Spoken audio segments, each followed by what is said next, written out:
Hello, and welcome back to another episode of the Soul-u-tions podcast. Today is the second part of a two-part series on parenting. And specifically, the topic is how to be the parent that your kids need you to be in this season of life. So the last episode focused on parents of younger children, let's say 7, 8, 9, and 10. And this episode, we're going to talk about these high school and college age kids that really need parents, even though they might not necessarily think they need their parents, and the help and role that you can play with them, and that you're probably going to have to play in relationship with their friends' parents. So with that, I will leave you to listen to the introduction, and I'll meet you on the other side. Einstein said, "We cannot solve our problems with the same thinking we used when we created them." Most everyone in the world is solving their problems the wrong way. Our problems come from our thinking, and we can solve them with our thinking. So whether you're at your lowest, just trying to grow, or whether you are trying to sustain growth over your lifetime, join us as we push the boundaries of our current thinking and redefine how we find solutions. The hope and the strength and the love and the smiles and the laughter of friends and family. Add it up, you'll find no limit to the possibilities. The biggest areas that I'm seeing in parenting of 17, 18, 19, and 20-year-olds is a lot of confusion. Honestly, a lot of confusion of your role as the parent. And I think we want to give our kids a lot of autonomy and a lot of space to make the big decisions in their life.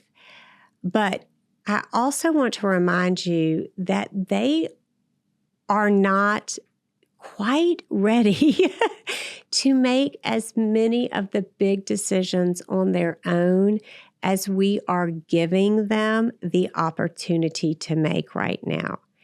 The difference between a 17-year-old brain and a 25 or 27-year-old brain is about the same as the difference between a 7-year-old brain and a 17-year-old brain.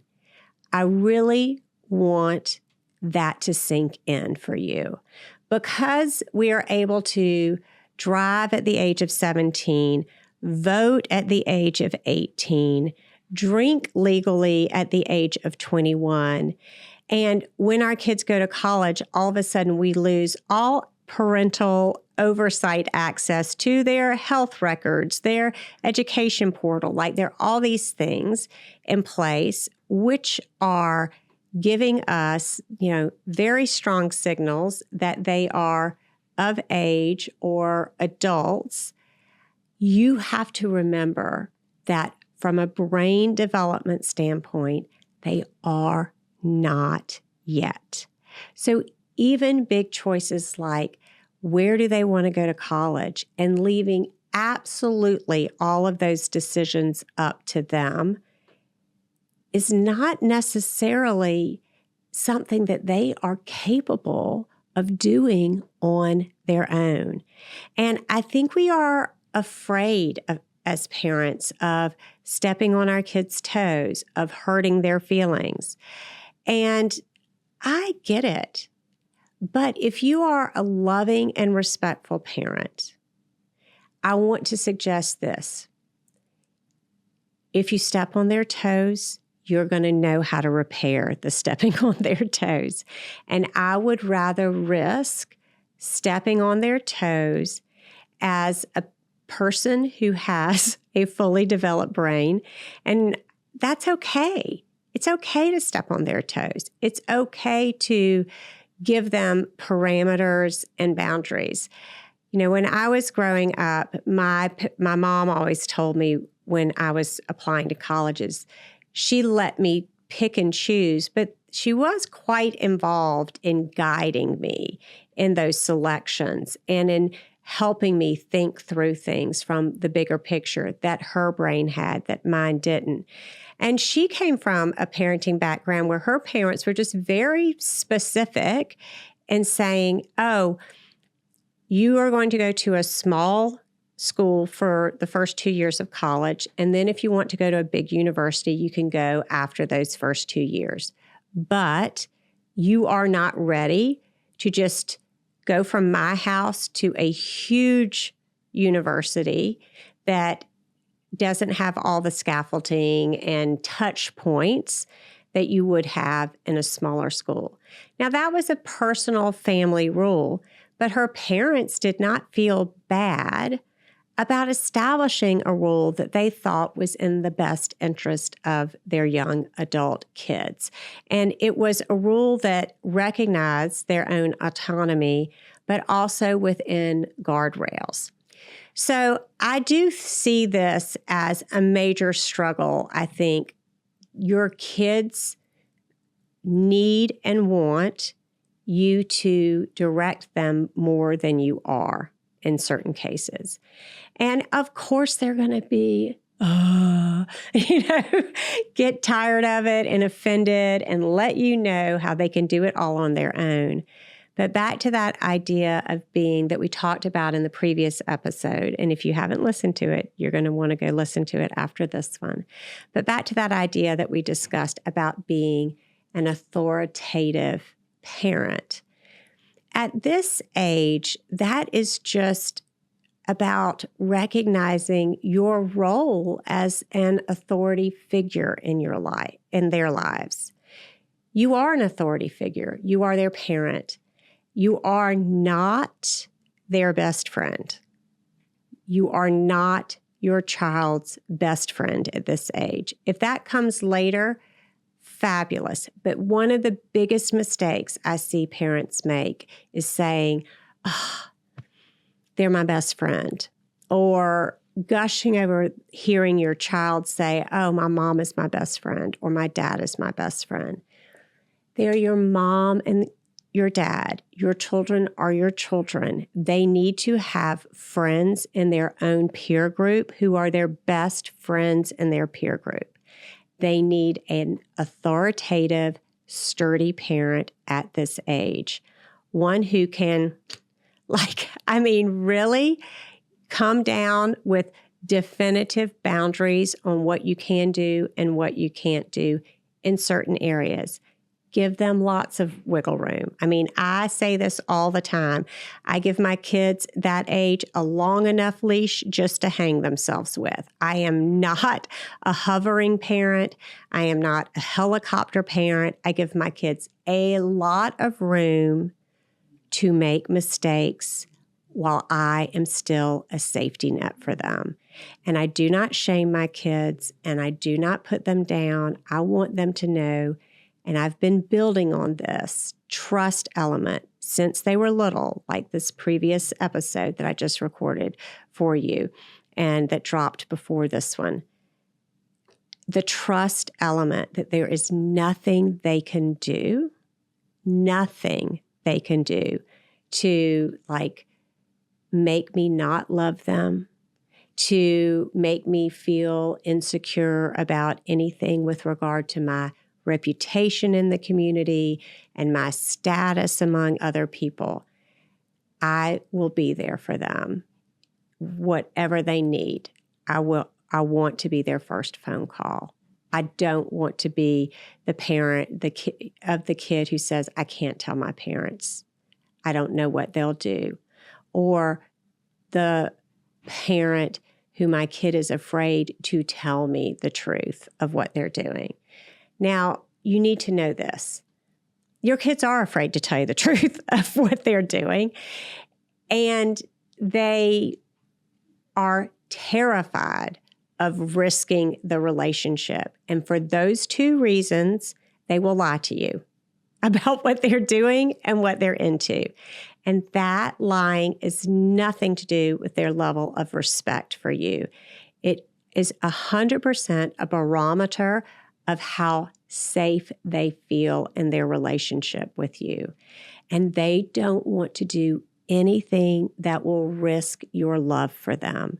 And so they need to know over and over that they don't have to show up as the perfect 17, 18, 19, or 20-year-old, that they can make decisions which you disagree with, but that you won't hold it against them and you won't punish them for making those decisions. They need to know that if they need help, that you will give it to them. No questions asked. Okay. Another area where I see there is this really interesting, I don't know if it rises to the level of a phenomenon, but I find it interesting and truly shocking at some level. I think one of the troubling challenges that comes out of this idea of not seeing yourself as an authority figure in your kid's life and putting yourself on equal footing with them before they have a fully developed brain. It's not about respect at all. It's about you as a parent. There is a problem in how you show up as a parent when you see you as an equal to your kid and not as the authority figure, trusted, loving, benevolent, and yet authority figure in their lives. They need that. And I see a lot of parents having discussions with their children's friends about things or making comments to them that a parent should be making to a parent, and conversations that should happen on the parent level and not the parent to child level if it is not your child. And I think that it is just an interesting kind of, we'll call it a side effect of this wanting to be best friends with your kids and giving your kids, like seeing them as more developed than they actually are and believing them to be more developed than they actually are. So one particular situation where this came into being recently was with a group of college kids, and something happened on a trip. You know, somebody got in trouble and drinking was involved. And this problem was a larger problem than the friend group had the skill set to handle. But the parents are letting the college-age kids handle it on their own. And the parent of the kid who got into trouble is reaching out directly to the friend group and saying, hey, you know, hope you'll kind of keep this under wraps, or I hope that, you know, we can move beyond this. That is not an appropriate conversation for a parent of a college-age kid to be having with their kids' friends. That is a parent-to-parent conversation. And this is a big change that I see as our kids like grow up and get older. There are a lot of conversations that you might, you know, hold within yourself, but this ability to be the parent and to reach out to another parent, and this is not an accusatory manner, right? This is just in a manner that says, hey, I think we have a problem here. Hey, let's talk about what happened. Let's start to make a plan. People begin to get, what I see happens is parents begin to be in this defensive position of their children. And instead of, again, solving the problem on a higher level of thinking than the problem was created on, right? Like we know what's causing a lot of these problems with kids this age. And what they need are some sturdy parents who are willing to say, be honest, to ruffle some feathers with some other parents. I mean, truly, this was the advice of someone that I highly respect in the addiction space. She's like, we tiptoe around things when we need to be willing to ruffle the feathers. And the problems that these children are facing is they're just bigger than the problems that we faced, and they're more prevalent. And the amount of alcohol that all the kids are consuming at social events, and every day is a social event. And we are really, really seeing a generation of kids who are struggling. And they're struggling for a number of different reasons. I hear a lot about these kids are struggling because of COVID, and these kids are struggling because maybe the job market's not there, or these kids are struggling because maybe a fraternity or sorority, something didn't turn out how they wanted to. I mean, there are a million reasons why our kids struggle. It doesn't really matter on a higher level, like what all the circumstances are in this time of life that are adding up to why our kids are struggling. It just takes us realizing they are struggling. And I think one of the things that they really, really need now more than ever is a parent who is okay with showing up and who's okay with stepping in and saying, oh, sweetheart, this is above your pay grade. This is a parenting conversation. This is not for you to have to worry about handling for your friend, or this doesn't conflict with you being a good friend. A parent who can come in with a real grounded and solid viewpoint of saying, oh, sweetheart, this is what it looks like to be a friend. And this right here, someone's asking too much of you in the friendship category. And then having the conversation parent to parent and getting a little dirty in there, and in the sense of rolling up your sleeves and not worried about ruffling feathers. You can hold that in a kind and compassionate way, understanding that we still live in a world where people are trying to put forth this perfect, polished outer veneer of what their life is. But what the statistics are telling us is that our kids are crumbling on the inside, and they're crumbling under the unseen pressures that they are experiencing.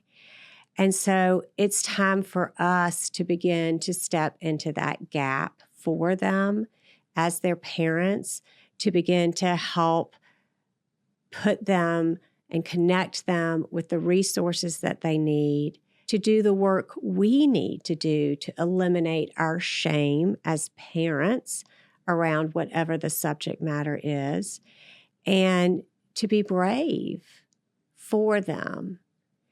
And I really, really, really believe this is one of the most important times that we are seeing in the world of young adult kids needing sturdy parents, not authoritarian parents, not parents who see your kids as equal, but this loving, authoritative parent. Also knowing how to connect your kids with resources that they need and help them navigate this time, and then what to do next in their life. And really giving them, again, like we do for that 7, 8, 9, and 10-year-old, we help them develop the skill sets that they need to handle their frustration and their emotions. It's the same thing that these kids are needing. They're needing skill sets that they don't have.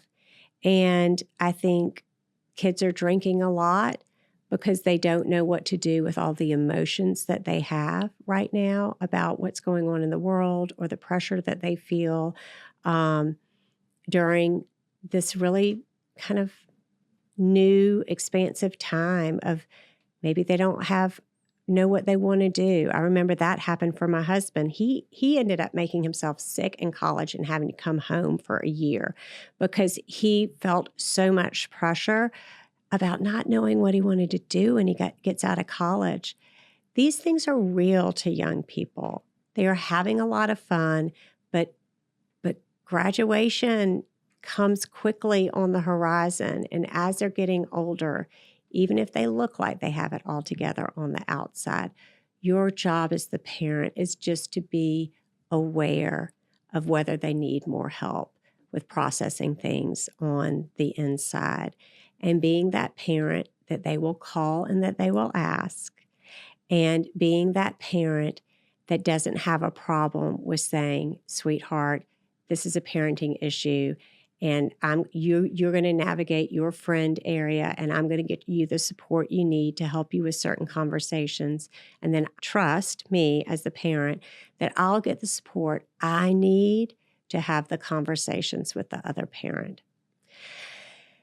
This is so much of what we do in the Soul-Shine Labs on a daily basis. We're in there like really doing the work of how do I show up as the parent my kids need at the same time that I'm showing up as the daughter my aging parents need or the partner that my spouse needs, and how am I showing up for my clients in the work that I do in the world.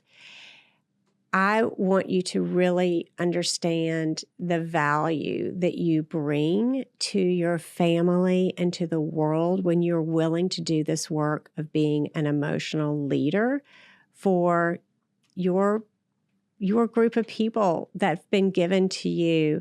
And so the women in the Soul-Shine Lab really realize this. As you hit midlife, again, little people, little problems that my grandmother said, big people, big problems.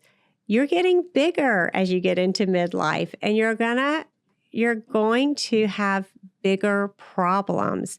And to think that you were born knowing how to handle all of those problems and that you should know how to handle them without any help, I just want you to know that's just not the way our brains developed.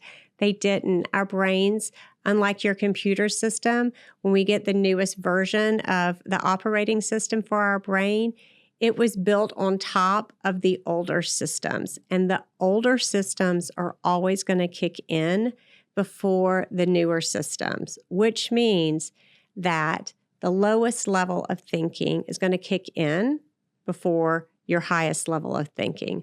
Or to put this in another way, and this is a quote we're relying on a lot in the Soul-Shine Labs right now and in my private coaching with clients.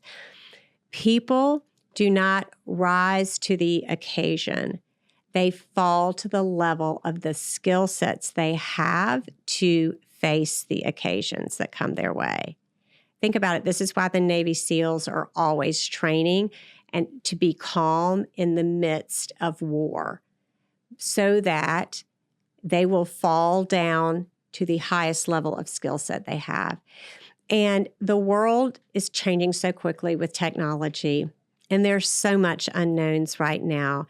As women, we have got to, I don't want to use the word arm because that makes it really feel like a war, but we have to invest in the level of skill sets that we have so that we can bring the highest level of skill sets, lift our level of skill sets so that when we're put in these situations that we can perform, respond, reply from a higher level of practice thinking than we would if we didn't have it. And I mean, just today in the Soul-Shine Labs class, examples that were given were a family holiday where there had been some mistake with a bookkeeper, an accountant, and a partner.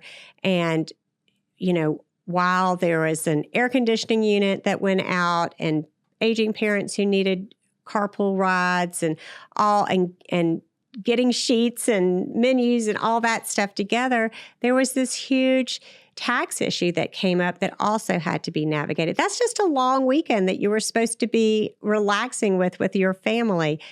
But to be able to rise to the level of your skill set and know, oh, I can do all of these things. I can also respect that it's going to take a toll on me to do it. I can delegate the things that are not going to require all of my attention so that I can reserve that for this bigger issue.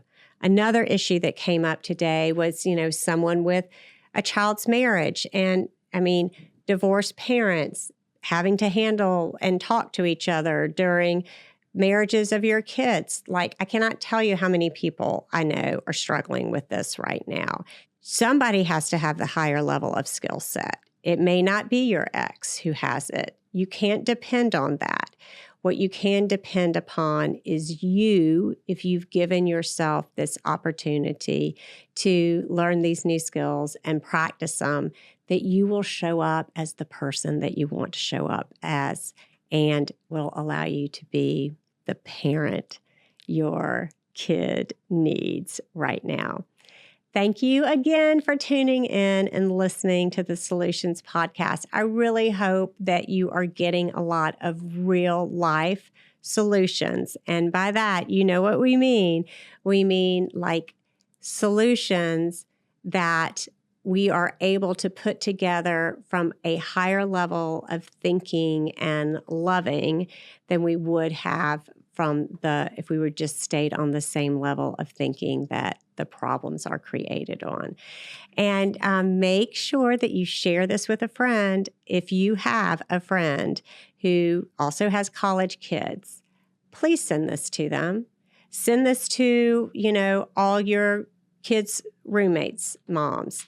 Send this to the fraternity moms in your group. Say, hey, this is something that we all need to be thinking about right now. And this is a new way of parenting that our kids really need right now. And as always, if you have a question, please don't hesitate. You can email me at tara@tarasimkins.com. And I'll see you next time.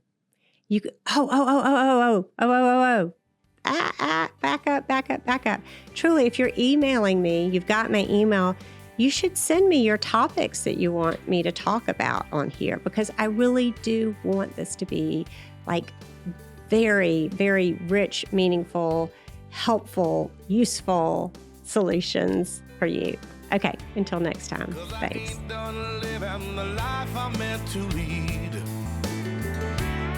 And I ain't done loving the ones who cared for me. The hope and the strength and the love and the smiles and the laughter of friends and family. Add it up, you'll find no limit to the possibility.